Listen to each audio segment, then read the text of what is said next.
This channel does not promote any violent, harmful, or illegal activities. All content provided by this channel is meant for an educational purpose only. বিজেপির উত্তরকন্যা অভিযানে অনুমতি দিল না police. 21শে July Uttarkanya অভিযানে ডাক দিয়েছিল BJP. বিজেপির কর্মসূচির অনুমতি দিল না শিলিগুড়ি কমিশনারেট। সুজয় রয়েছেন আমাদের সঙ্গে। সুজয়, দেখো, এনওসি দেওয়া হয়নি শিলিগুড়ি কমিশনারেটের তরফ থেকে, তার কারণ পুলিশের তরফ থেকে যুক্তি যে উত্তরকন্যা অভিযানের যে রুট, সেই রুটের হাসপাতালে রুট দিয়ে যেহেতু উত্তরকন্যা অভিযান হবে এবং সেই বিপুল জনসমাগম, তার জেরে যারা রোগী রয়েছে তাদের যাতায়াতের সমস্যা হতে পারে, অর্থাৎ এমার্জেন্সি পরিস্থিতিতে, জরুরি পরিস্থিতিতে হাসপাতালে রোগী নিয়ে যাওয়ার ক্ষেত্রে সমস্যা হতে পারে।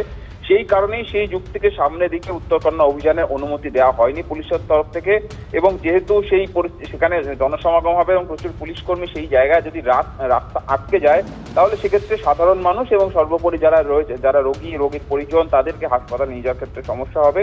সেই কারণেই অনুমতি দেওয়া হয়নি। নর্থ বেঙ্গল মেডিকেল কলেজ এবং বেশ কয়েকটি 3টি বেসরকারি হাসপাতাল সেই রুটের মধ্যে পড়ে। তার পাশাপাশি অত্যন্ত জনবহুল সেই রাস্তায় যদি এরকম ভাবে কোনো এই ধরনের কোনো মিটিং বা মিছিল হয় তাহলে তার জেরে রাস্তা বন্ধ হয়ে যেতে পারে। এবং সেই সমস্ত যুক্তি রেখে স্বাভাবিকভাবে শিলিগুড়ি পুলিশ কমিশনারেটের তরফ থেকে অনুমতি দেওয়া হয়নি। আমরা যে ছবিটা দেখাচ্ছি, শিলিগুড়ি পুলিশ কমিশনারেটের তরফ থেকে যে এনওসি দেওয়া হয়নি, সেই না দেওয়া সংক্রান্ত যে চিঠি, যেটা শিলিগুড়ি পুলিশ কমিশনারের সই সহ রয়েছে, সেই চিঠি কিন্তু ইতিমধ্যেই বিজেপি কর্তৃপক্ষের কাছেও পাঠিয়ে দেওয়া হয়েছে। এখন দেখার যে এই অনুমতি না মেলার পরবর্তীতে বিজেপির তরফ থেকে কি রুট বদল করা হয়, নাকি তারা আবার উচ্চ আদালতে গিয়ে এই এনওসি বা ওই আবেদন যাতে মঞ্জুর করা হয় সেই অর্থে, সেই মর্মে তারা উচ্চ আদালতে যান, সেটাই এখন দেখার। ধন্যবাদ। শান্তিপুরে ফুলচুরির অপবাদে চরম হেনস্থা আত্মঘাতী প্রৌঢ়া অভিযুক্ত সিভিক ভলেন্টিয়ারের বৌদিকেও গ্রেফতার করল পুলিশ। ধৃতের নাম কাজল করাতে। আগেই কাজলের স্বামী অসীম করাতেকে গ্রেফতার করেছে পুলিশ। অন্যতম অভিযুক্ত সিভিক ভলেন্টিয়ার মিলন করাতে এখনো অধরা। মিলনকে কাছ থেকে বসিয়ে দিয়ে তদন্ত শুরু করেছে পুলিশ। গতকালই মৃত মহিলার বাড়িতে যান জাতীয় মহিলা কমিশনের সদস্য অর্চনা মজুমদার। প্রশ্ন তোলেন পুলিশের তদন্ত নিয়েও।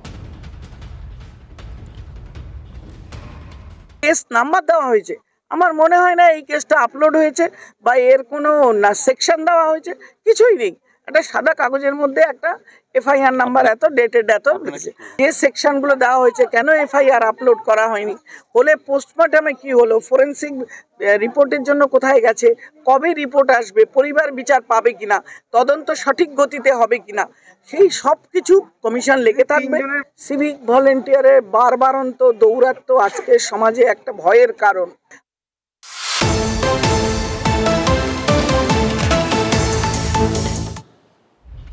কোচবিহারের বাসিন্দাকে অসম সরকারের পাঠানো এনআরসি নোটিশ নিয়ে সরব হলেন মুখ্যমন্ত্রী।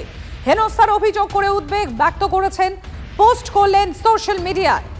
লিখেছেন, আমি হতভাগ্য, অত্যন্ত বিচলিত হয়েছি জেনে যে কোচবিহারের দিনহাটার বাসিন্দা রাজবংশী সম্প্রদায়ের উত্তম কুমার ব্রজবাসীকে অসমের ফরেনার্স ট্রাইব্যুনাল এনআরসি নোটিশ জারি করেছে। গত 50 বছরেরও বেশি সময় ধরে তিনি এই বাংলার বাসিন্দা। তার বৈধ পরিচয়পত্র থাকা সত্ত্বেও তাকে বিদেশি বা অবৈধ অনুপ্রবেশকারী সন্দেহে হয়রান করা হচ্ছে। এটি আমাদের গণতন্ত্রের উপর একটি পরিকল্পিত আক্রমণ বলে পোস্ট করেছেন মুখ্যমন্ত্রী মমতা বন্দ্যোপাধ্যায়। কোচবিহারের বাসিন্দাকে অসম সরকারের পাঠানো এনআরসি নোটিশ নিয়ে সরব হলেন মুখ্যমন্ত্রী। হেনস্থার অভিযোগ করে উদ্বেগ ব্যক্ত করেছে। দীক্ষা ভূঁইয়া রয়েছেন আমাদের সঙ্গে। দীক্ষা, এবার মুখ্যমন্ত্রী মমতা বন্দ্যোপাধ্যায় বিষয়টি নিয়ে সরব হলে। দেখো, গতকাল সামিরুল ইসলামকে আমরা দেখেছিলাম। সামিরুল ইসলামের ওপরই মূলত পরিযায়ী শ্রমিকদের পুরো বিষয়টি দেখভালের জন্য মুখ্যমন্ত্রী দায়িত্ব দিয়েছিলেন সংসদ। সেই সামিরুল ইসলাম কালকে যে এক্স হ্যান্ডেলে পোস্ট করেছিলেন, আজকে মুখ্যমন্ত্রীকে দেখা গেল সেম পোস্ট করতে, এবং সেখানে তিনি রীতিমতন তার ক্ষোভ প্রকাশ করেছেন। যেখানে মুখ্যমন্ত্রী যেটা বলেছেন যে তিনি জেনে হতবাক হয়ে যাচ্ছেন যে কোচবিহারের দিনহাটার বাসিন্দা রাজবংশী সম্প্রদায়ের উত্তম কুমার ব্রজবাসী, যিনি কিনা এখানকারই বাসিন্দা এবং তার যে বংশ পরম্পরায় তারা যে এখানকারই বাসিন্দা, তার সমস্ত ডকুমেন্টস জমা দেওয়ার পরেও আসাম থেকে, আসামের যে ফরেনার্স ট্রাইব্যুনাল আছে, এনআরসি নোটিশ জারি করেছে। গত 50 বছরেরও বেশি সময় ধরে তারা এই বাংলার বাসিন্দা, বৈধ পরিচয় রয়েছে, তা সত্ত্বেও তাদেরকে জোর করে বিদেশি বা অবৈধ অনুপ্রবেশকারী করে সন্দেহ করে হয়রানি করা হচ্ছে। এটা গণতন্ত্রের উপর একটি পরিকল্পিত আক্রমণ বলেই মুখ্যমন্ত্রী মনে করেছেন, এবং এই উদ্বেগজনক পরিস্থিতিতে তিনি বিরোধী দলগুলিকে একজোট হয়ে বিজেপির যেই বিভাজনমূলক এবং দমন দমন পীড়নের বিরুদ্ধে রুখে দাঁড়ানোর জন্য তিনি একটি আবেদন করেছেন এবং এটাকে তিনি পুরোপুরি ষড়যন্ত্র বলছেন এবং গণতন্ত্রকে আঘাত হানার কথা বলছেন। ধন্যবাদ দীক্ষা। আর গতকালই আমরা দেখেছিলাম উত্তরবঙ্গ উন্নয়ন মন্ত্রী উদয়ন গুহ তিনিও এই বিষয়টি নিয়ে তিনি সরব হন, তিনি মুখ খোলেন। আর আজ মুখ্যমন্ত্রী মমতা বন্দ্যোপাধ্যায় এই বিষয় নিয়ে তিনি সরব হয়েছেন, সোশ্যাল মিডিয়ায় তিনি পোস্ট করেছেন। এনআরসি নোটিশ নিয়ে সরব মুখ্যমন্ত্রী মমতা বন্দ্যোপাধ্যায়। উত্তম কুমার ব্রজবাসী, দিনহাটার বাসিন্দা, তাকে অসম সরকারের তরফ থেকে এনআরসি নোটিশ ধরানো হয়, তার কাছে বৈধ কাগজপত্র চাওয়া হয় এবং তাকে আলটিমেটাম দেওয়া হয় যে 15ই জুলাইয়ের মধ্যে তিনি যদি বৈধ কাগজপত্র তিনি না জমা করতে পারেন তাহলে তাকে অবৈধ বা অনুপ্রবেশকারী বলে তাকে চিহ্নিত করা হবে।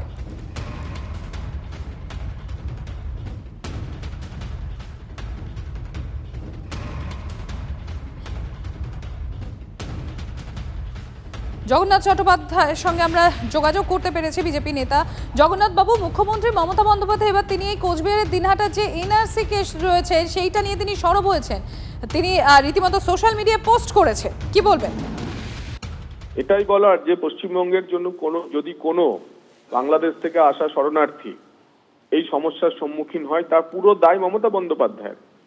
কারণ আসামের এনআরসি, তার পঞ্জীকরণ, এই বিষয়টা আপনারা যদি জানেন তার তলিয়ে দেখতে হবে। আসাম বর্ডার দিয়ে ঢোকা কোনো বাংলাদেশি সেই সময়কার শরণার্থী তারা ওখানে ঢোকার পর তারপর বিভিন্ন জায়গায় ছড়িয়ে যায়। তার ফলে আসামের কোনো ডকুমেন্টে ওই কোচবিহারের বাসিন্দা তার কোনো না কোনো নাম বা ঠিকানা রয়েছে। কিন্তু পশ্চিমবঙ্গে যখন এনআরসি সুপ্রিম কোর্টের আদেশে আসামে চালু হয় তখন আসাম দিয়ে ঢোকার পর তারা ভারতবর্ষের বিভিন্ন প্রান্তে ছড়িয়ে যাওয়া এই ধরনের যারা বাসিন্দা ছিলেন তাদের পরিচয়পত্র জানার জন্য সংশ্লিষ্ট রাজ্যগুলিকে জানানো হয়েছিল। পশ্চিমবঙ্গ ছিল একমাত্র রাজ্য যে রাজ্যের ডাইরেক্টরেট অফ সেন্সাসের কাছে এই নথি যখন আসাম সরকার পাঠিয়েছিল, পশ্চিমবঙ্গ সরকার কোঅপারেট করেনি এবং এদের পরিচয়, এরা যে এখানে থাকেন, এরা যে হিন্দু বাঙালি, এরা যে শরণার্থী, সে কথা আসাম সরকারকে জানায়নি। সুপ্রিম কোর্টের নির্দেশে এখন সেই এনআরসির যে তত্ত্ব যা কিছু আছে সেটাকে ক্লোজ ডাউন করতে হচ্ছে, ডিসপোজড অফ করতে হচ্ছে। মমতা বন্দ্যোপাধ্যায় তখন যদি সেই আদেশ মেনে সেই সময় এই হিন্দু মুসলিম যারাই তখন এসেছিলেন তাদের ব্যাপারে যাচাই করে তথ্য আসাম সরকারকে বা এনআরসি কমিশন যে হয়েছিল এনআরসি কমিশনারকে যদি পাঠিয়ে দিতেন আজকে এই সমস্যা তৈরি হতো না। ধন্যবাদ। নিজেই সমস্যা তৈরি করে আজকে তিনি নিজেই টুইট করছেন, এ তো আজব কাণ্ড। ধন্যবাদ জগন্নাথ বাবু।